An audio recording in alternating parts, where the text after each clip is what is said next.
Buenas noches, estamos una vez más aquí en Alianza para el Desarrollo Profesional. Yo soy Josué Hurtado y bueno, me siento complacido de estar una nueva noche, hoy domingo, acompañándolos en este espacio y compartiendo con ustedes un poquito más de conocimientos y experiencia relacionados con sistemas de seguridad y sistemas de calidad.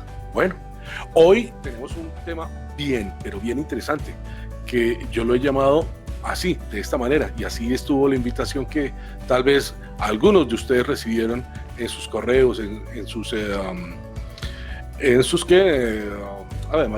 redes sociales, y lo denominé el grave síndrome de lo obvio. Vamos a hablar un momentico sobre qué es eso del grave síndrome y por qué considero yo, y los invito a tomar muy en serio esto de lo obvio como una situación que nos puede afectar y nos puede impactar severamente en nuestros sistemas de seguridad y en nuestros sistemas de calidad y lógicamente en muchos otros aspectos de la seguridad, de los sistemas de gestión, no solamente en seguridad de calidad, sino en toda la arquitectura del negocio y también a nivel personal. Bueno, entonces, sin dar más vueltas, arranquemos. Primero, antes de todo, quiero entonces hablar sobre qué es o cuál es la definición de obvio. Entonces, según la academia, aquí tengo mis notas, la Academia de la Lengua define que obvio viene del latín obvius, que se encuentra o pone delante de los ojos, así dice. Obvius en latín quiere decir que se encuentra o pone delante de los ojos. También dice que muy claro o que no tiene dificultad. Otra cosa, certeza clara y manifiesta de una cosa, o sea, lo evidente. Eso es la definición que a grosso modo da la Real Academia de la Lengua. Bueno, ¿y por qué es tan nocivo y por qué hablo yo, insisto, en esta transmisión sobre cómo es que puede afectar ese concepto entre nosotros como tan común de lo obvio a los sistemas? Habíamos hablado en la invitación del caso que se presenta cuando el estudiante, me estoy saltando información. Entonces, estoy viendo el caso de lo obvio y hay una, históricamente, podemos tener un referente que fue el caso de Galileo Galilei. La historia de la humanidad está plagada de muchos problemas y dificultades, desafortunadamente por malas apreciaciones y que se vuelven verdades absolutas, inamovibles. Un caso se presentó con Galileo Galilei. Galileo Galilei vivió por allá en 1600 y tanto y fue un ingeniero matemático, un hombre que definitivamente desarrolló y aportó invenciones y conceptos nuevos a la ciencia, a la física. Y uno de ellos, además de haber inventado el telescopio, fue haber roto la teoría que tenía Ptolomeo sobre el geocentrismo. Geocentrismo es algo así como que decía históricamente, concepto que había asumido la Iglesia Católica también, que el universo estaba únicamente con un solo centro, que era la Tierra. Geocentrismo, la Tierra era el centro del universo y sobre la Tierra giraba todo el universo. Entonces los planetas, el Sol, las estrellas, todas giran alrededor del universo. Y este señor Galileo Galilei, con sus observaciones y con sus estudios, cambió esto. Dijo, no señor, eso no es así. ¿Por qué? ¿Quién dijo no? En mis apreciaciones yo determino que la Tierra se mueve y que la Tierra se mueve alrededor del Sol. No, pues claro, eso causó un impacto porque para todos era obvio que ese señor era loco. Él estaba rompiendo un esquema que desafortunadamente había sido impuesto. No estoy hablando mal ni más faltaba de la Iglesia Católica, sino había sido aceptado eso como una verdad. La Tierra era el centro del universo, y cambiar radicalmente ese concepto, pues lógicamente le causó muchos problemas, tanto así que a Galileo Galilei lo enjuiciaron y casi es condenado. Terminó sus últimos años de vida recluido en su casa por allá en Florencia, en Italia, y condenado. Se le perdonó la vida porque afortunadamente tenía muy buenas influencias con la Iglesia Católica y con el Papa en su momento, pero no era aceptado. Luego, con el tiempo, ya se tuvo evidencia que realmente lo que decía Galileo Galilei, fundamentado también en otros estudios que había hecho Copérnico, era cierto. Pero aquí no vamos a hablar de historia, ni de astrofísica, ni nada de esas cosas. Estamos hablando de lo obvio. Pues resulta que desafortunadamente nosotros tenemos unos conceptos preconcebidos que nos amarran, nos atan. Y cuando nos llega otra forma de ver las cosas, otra percepción u otra información que choca contra nuestro propio concepto, nosotros la sacamos de un lado. No, para nosotros existe solamente una obviedad, una certeza, una validez sobre el concepto. Entonces eso puede generar conflictos, y vaya que hasta guerras se han armado porque no se aceptan nuevas ideas y nuevos cambios. Pero esa es una forma de ver también lo obvio. Otra cosa que afecta muchísimo lo obvio es lo que hablábamos en algún momento lo mencionaba, que las pérdidas en los almacenes que nunca habían visto. Sí, normalmente el almacenista decía, sí, en esa bodega hay 5,000 unidades porque hace 6 meses se hizo la evaluación y nadie más entraba. Y el día que llegó un auditor dijo, no señor, vamos a entrar. Entraron y no había 5,000 unidades y no había mercancía. ¿Por qué antes no se habían dado cuenta? Porque el almacenista daba por obvio que allí estaba la mercancía. Y así muchísimos casos. Él también citaba el paciente mal evaluado, mal diagnosticado, porque sus síntomas, respetando mucho, ¿no?, la profesión de los médicos, pero pues ellos también se apoyan y se sustentan en la sintomatología que presenta un paciente. Entonces, si tiene estos síntomas, pues automáticamente este paciente tiene esto. Pero desafortunadamente no era esa la enfermedad y resultó con otra enfermedad mucho más seria de lo que estaba sucediendo, o como le pasó a un familiar mío que le diagnosticaron una cosa terriblemente grave, ¿sí? un cáncer, un tumor, y cuando fueron a ver no era tal, sí, aparentemente había una presencia, algo anormal, y no, de una vez se fueron al extremo, recibió quimioterapia y todos los procesos de tratamiento de estos tumores, y cuando ya llegaron a la conclusión, no era tal. ¿Y todo por qué?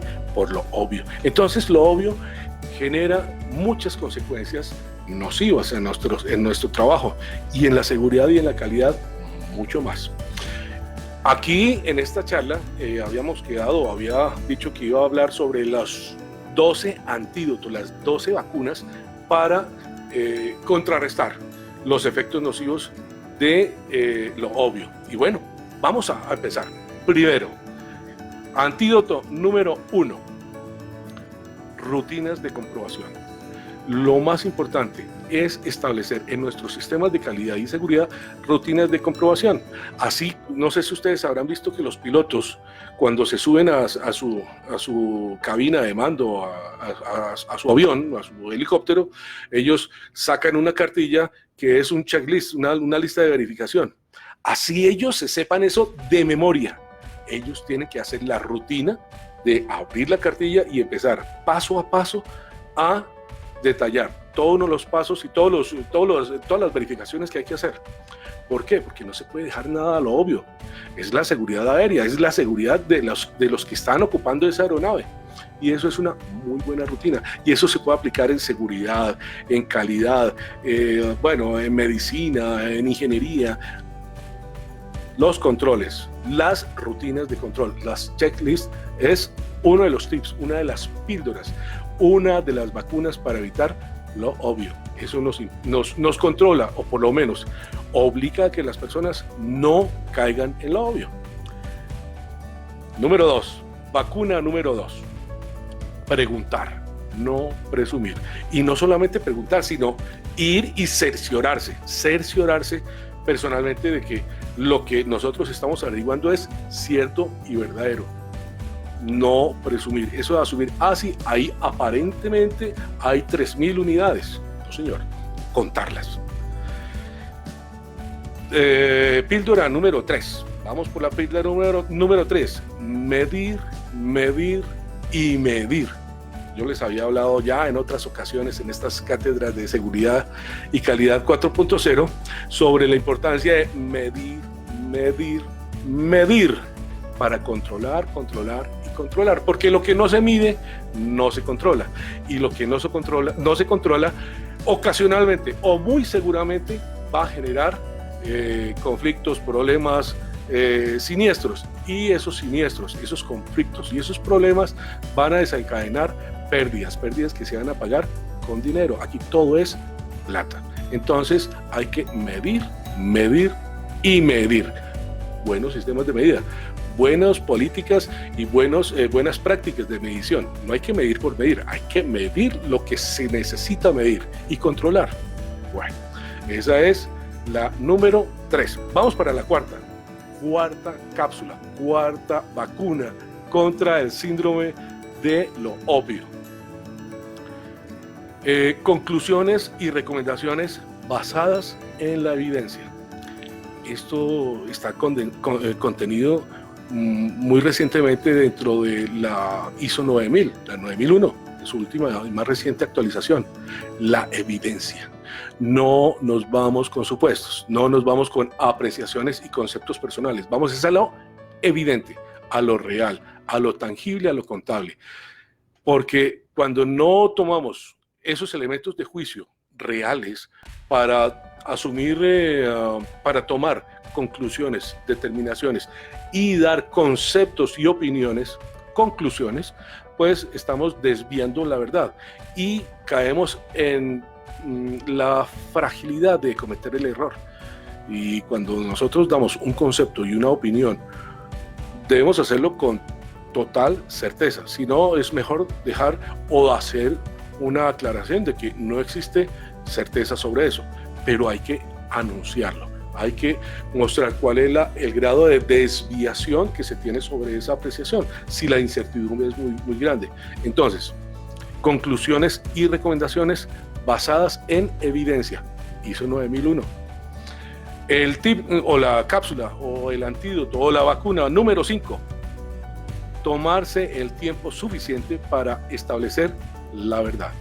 La prisa, la presión no son buenos amigos precisamente en estos casos, porque cuando estamos presionando normalmente se empieza a deshacer de las cosas que consideramos obvias. No, tenemos que cumplir esto y tenemos plazo 24 horas para cumplir con ese informe. Bueno, entonces verifiquemos esto que está, que aparentemente nos consideramos que está en duda o en riesgo, que es lo que más nos puede afectar. Y lo otro no, eso está bien. Obviamente eso no tiene problemas. Ahí están posibles brechas a que entre este grave síndrome de lo obvio. Entonces, como les estoy diciendo, caramba, tomarse el tiempo, tomarse el tiempo, estaba mirando mis notas, pensé que me había saltado, tomarse el tiempo suficiente y necesario para recolectar las evidencias, no presionar. Otra cosa es que pues ya no haya rendimiento en el equipo de trabajo para tomar y hacer el muestreo necesario. No, eso sí ya es otra cosa. Pero no presionar, porque cuando presionamos mucho podemos invocar para que nuestro equipo de trabajo asuma actitudes de obviedad en sus conclusiones y dejen a un lado para tratar de cumplir. Entonces, tomarse el tiempo necesario para asumir o para tomar las evidencias o hacer la recolección de muestras necesarias para tomar una conclusión o para elaborar una tarea o para hacer un trabajo o un informe. Vacuna número 6. A mayor conocimiento del contexto, menor espacio para la presunción. El conocimiento del contexto de la organización es también otro de los elementos claves. Y es el capítulo, si mal no recuerdo, 4.1 de la norma ISO 9001, 4.1, 4.2 de la ISO 9001 versión 2015, que habla sobre el conocimiento del contexto. Aquí el conocimiento del contexto hace referencia a que debemos conocer tanto de ancho como de profundo. Hay que hacer una radiografía de dónde estamos situados en nuestra empresa o en nosotros mismos y conocer tanto, hay una matriz DOFA, debilidades, oportunidades, fortalezas, amenazas, una matriz PESTEL de factores políticos, económicos, ambientales, todo lo que es la matriz PESTEL. Y yo le adiciono algo más, que es la matriz de stakeholders o la matriz de partes interesadas. Estas partes interesadas internas o externas y cómo afectan estas. Esto nos puede dar a nosotros un conocimiento más amplio y más sólido para entender cómo está la organización o nuestro proyecto o cómo estamos nosotros en el ambiente que nos rodea. Y esto sirve para evitar caer en lo obvio, porque ahí vienen las dudas que es que nuestros vecinos son amigables. Si hicimos una buena identificación o una buena matriz de partes interesadas o stakeholders, tal vez sí, tal vez no, o la influencia o la fuerza que tenga uno de los actores que nos pueden forzar dentro de nuestro sistema para afectarnos o beneficiarnos. Bueno, eso entonces habla sobre el conocimiento del contexto, y a mayor conocimiento del contexto, menos posibilidades existen de que la obviedad nos afecte de manera severa. Bueno, entonces tenemos ahora el tip conocimiento del contexto, el tip número 7 o vacuna número 7, desconfiar de las apariencias. Al desconfiar de las apariencias, queremos hablar, trato de invocar el no llevarnos o no formar un concepto basado en la primera impresión. La primera imagen, de pronto sí, de pronto no. Hay que tener una visión clara, amplia y suficiente de la situación, del mismo concepto, del mismo contexto o del proyecto, o del elemento a proteger, o del elemento que vamos a mejorar en su calidad, en su producción, bueno, lo que sea del caso y que vaya al lugar, porque mal haríamos en asumir cosas que fueron tomadas por una primera impresión, básicamente eso. La primera impresión no nos debe decir el todo, es importante, y desafortunadamente nosotros tenemos eso muy fijado en nuestro cerebro humano. Nosotros, la primera impresión es la que nos da ideas claras y los que nos forma una idea, un concepto, pero por favor, una manera de minimizar los efectos de la obviedad es no llevarnos o no dejarnos influir totalmente por una primera impresión. Hay que conocer a profundidad y en detalle el todo para no caer en la obviedad. Bueno, vacuna número 8 o píldora número 8 contra la obviedad, contra este grave síndrome, es: mi verdad tal vez no sea la verdad de los demás. En el ejemplo que habíamos presentado, volviendo a lo que dije al inicio, habíamos hecho referencia de que el jefe, el director, el líder de grupo habla a sus empleados y les dice: bueno, muchachos, vamos a hacer una tarea, y habla y explica sobre la tarea o sobre el trabajo, sobre lo que van a desarrollar, y durante la conversación, y al final dice: ¿entendieron? Normalmente lo que sucede en todas las charlas de trabajo es: entendimos, todo está claro como el agua, no hay duda. Pero más adelante empiezan a presentarse los problemas. Oiga, pero usted luego no me dijo que había entendido. ¿Qué pasó? No, es que yo entendí esto así, de esta manera. Yo en ningún momento asumí que lo que usted decía era esto, sino lo que yo vi era que usted quiso decir era esta otra cosa. Problemas. Todo porque consideramos con que nuestro auditorio, las personas que estaban recibiendo la información, dijeron: claro, todo está perfecto. No. Desafortunadamente, cuando tomamos esas situaciones, ahí hay que hacer procesos de comprobación más amplios para evitar incurrir en esa obviedad. Sí, todos entendimos. No, hay que hacer un mejor examen de verificación y tratar de llegar con un mensaje mucho más claro.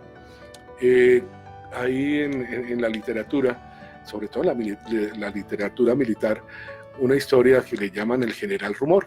El general rumor, desafortunadamente porque no llega bien la información, entonces empiezan a crearse fábulas y a crearse fantasías que lógicamente afectan el ritmo y la dinámica de la milicia. Entonces hay que ser muy claros, muy puntuales y pretender llegar con el mensaje que se quiere a su grupo y equipo de trabajo. Cerrar todas esas brechas, todos esos vacíos para evitar que por ahí se nos filtre lo obvio y dé para malos entendidos. Lo otro, lo obvio como maniobra de engaño o estrategia de engaño. En el mundo de los negocios y en la estrategia militar, la maniobra del engaño es elemento clave. Y nosotros muchas veces caemos ilusamente, inocentemente caemos en el engaño. Y los estrategas son muy hábiles para esto. El estratega militar, dentro de su maniobra, en su planeación, debe incluir el engaño, la maniobra de engaño como parte de la campaña militar. Entonces, hay que entender que el éxito de una campaña comercial, de producto, también va con engaño. ¿Cuál va a ser la manera? Bueno, no hablemos del engaño porque sonaría un poco fuerte, ¿no? ¿Cómo manejaría la empresa esa forma de cautivar? Hablemos de cautivar a sus potenciales clientes. Pues dándole sugestión y muchas veces es ese conocimiento del comportamiento humano el que induce a caer precisamente en estos problemas de lo obvio. Nosotros caemos fácilmente y las personas, los estrategas, saben cómo es que funciona la mente humana y cómo es el comportamiento social de los hombres, de los seres humanos, y aprovechan eso para planear, para incluir dentro de sus estrategias eso, y probablemente caemos en esos problemas o en esos vacíos de lo obvio, porque desafortunadamente nosotros tenemos un comportamiento evolutivo que nos ha programado. Nosotros somos perfectamente predecibles y los estrategas saben eso, y cuando lanzan una campaña aprovechan eso de lo obvio, porque nosotros somos así y nos dejamos llevar por nuestra programación mental y nos venden los productos. Bueno, lo obvio como estrategia de maniobra, el número 10. ¿Qué dice la estadística sobre los fallos y errores? En ocasiones nosotros no miramos la trazabilidad, no miramos qué historia hay detrás de una tarea, de un trabajo, de un proyecto, porque si nosotros revisamos, le damos una mirada hacia atrás a los registros que tenemos, que ojalá los tengamos, a los registros que tengamos sobre la evolución de tareas similares o de la misma tarea, vamos a hacer hallazgos que nos van a aclarar muchos de los problemas que nos pueden evitar tropezones, irnos contra las paredes a futuro.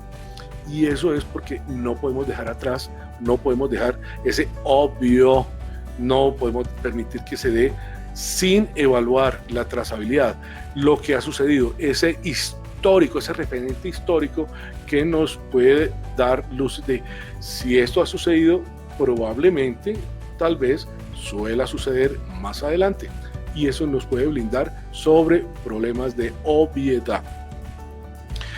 Tip, vacuna o antídoto número 11. Obtener información de otras fuentes.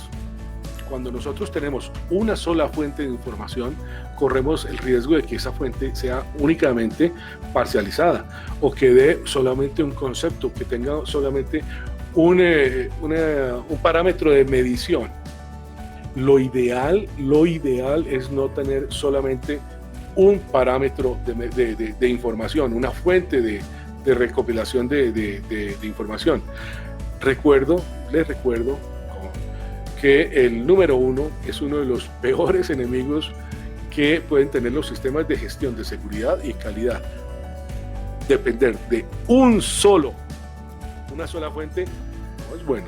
Si tú eres o quieres mantener un sistema de gestión de calidad y de seguridad, debes de mantener como mínimo dos, el plan A y el plan B, y ojalá muchos más, las alternativas, las variables, los diferentes caminos que se pueden tomar en caso de que se presenten o se varíe las condiciones y las situaciones en el tiempo y en el desarrollo del proyecto, del trabajo, de la tarea, de la actividad. Bueno. Y por último, tip, vacuna o antídoto número 12, comunicación óptima e información clara, veraz y oportuna. Esto es muy similar a lo que dijimos hace unos momentos, el general rumor. Si nosotros tenemos un sistema de comunicación que llegue a todos, eso nos puede evitar que se sucedan estos rumores, que se desentienda, que se le dé la vuelta a la información. Entonces, llegar hasta lo más profundo de la organización con el mensaje que se quiere dar. El anterior punto es qué es lo que se quiere decir y que sea claro, preciso y conciso. Este es el mecanismo, el medio de información, el medio de comunicación, hasta dónde va a llegar, no sé, redes sociales, avisos, carteleras, los medios o la combinación de todos. Los medios hay que determinarlos en la estrategia. Bueno, terminado esto, entonces quiero insistir que la estrategia y la calidad se construyen con certezas, con elementos válidos y con elementos de que sean comprobables. Esto nos evita abrir ese espacio para que se filtre entre nosotros este grave síndrome de lo obvio. Antes de terminar, quiero agradecer a todos ustedes su presencia. Hay 3 personas que quiero saludar en esta ocasión, que es John Cardona, que me saludó hoy, casualmente tuve un mensaje de él, de Atlanta, de los Estados Unidos, gran persona, muy especial. El otro es Mario Meneses, que continuamente nos está acompañando desde México. Gracias, mil gracias, Mario. De verdad, tus comentarios siempre son muy bien recibidos. Y otra persona muy especial que siempre ha estado ahí dándonos comentarios y apoyo y respaldo a esta tarea que estamos cumpliendo, que es Rocío Contreras, también de México. Y hoy nos han acompañado Andrés Boorques, Andrés Rodríguez, Francisco Medellín también está con nosotros. Machito, cordial saludo para ti. Jorge Niño, qué bueno, fantástico, qué bueno verte por acá. Y Oscar Amaya, son algunos de los que nos acompañaron esta noche.